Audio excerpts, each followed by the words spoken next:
Hello Joe, let's see the given question. The question says the effect of increase in temperature on the number of electrons in conduction band Ne and resistance of conductor will be as. Option A, both Ne and resistance decrease. Option B, both Ne and resistance increase. Option C, Ne increases, resistance decreases. Option D, Ne decreases and resistance increases. So for this question जो कि concept यहाँ पे we need to understand is the concept of energy band of semiconductor. तो energy band के behaviour को अगर हम समझ लेंगे तो we will have a clarity के कंडक्टिविटी और रेजिस्टिविटी पे क्या फ़र्क पड़ेगा ऑन इंक्रीजिंग द टेम्परेचर. ठीक है, तो सबसे पहले अगर हम देखें तो we have two bands, valence band जो कि आखिरी शेल होती है एटम की, and we have a conduction band. इन दोनों बैंड के बीच में जो एनर्जी गैप है इसे हम फोरबिडन एनर्जी बैंड गैप बोलते हैं या फिर फोरबिडन गैप भी बोलते हैं इसको.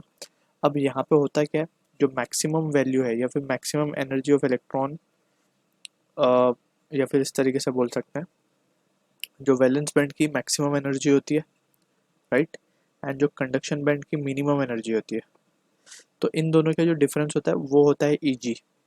ठीक है, तो ये चीज़ हमें समझ में आनी चाहिए. अब इलेक्ट्रॉन को अगर हमें यहाँ से कंडक्शन बैंड में शिफ्ट कराना है, सो अगर हम इसका टेम्परेचर बढ़ा देते हैं तो electron will get excited and it will jump to the conduction band. ठीक है, तो इस तरीके से कंडक्शन बैंड में क्या होगा, कंडक्शन बैंड में on increasing temperature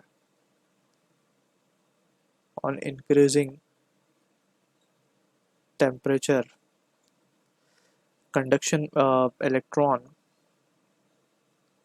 moves from valence band. Electron क्या करेंगे, वैलेंस बैंड से जो है कंडक्शन बैंड में शिफ्ट हो जाएंगे.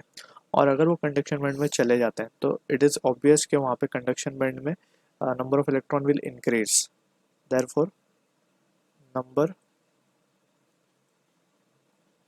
Of electron in conduction band increases. ठीक है, अब कंडक्शन बैंड में इलेक्ट्रॉन ज़्यादा हो गए, दैट मीन्स उसकी कंडक्टिविटी भी बढ़ जाएगी. देयरफॉर कंडक्टिविटी और कंडक्शन बोल सकते हैं हम, कंडक्टिविटी विल इंक्रीज. और कंडक्टिविटी अगर इसकी बढ़ जाएगी तो this result in the decrease in resistivity, क्योंकि दोनों रेसिप्रोकल हैं एक दूसरे के, conductivity and resistivity. So decrease in resistance भी बोल सकते हैं हम सिंपली इसको. तो रेजिस्टेंस क्या हो जाएगा, इसका कम हो जाएगा क्योंकि कंडक्शन इसका बढ़ चुका है. ठीक है, और सिंपली हम इसको कंडक्टिविटी की जगह कंडक्शन बोले तो it will be better. Conduction will increase, this result in decrease in resistance. So हम देख सकते हैं any in conduction band will increase and resistance will decrease. So C will be the correct answer for this. So I hope you understood the solution. All the best.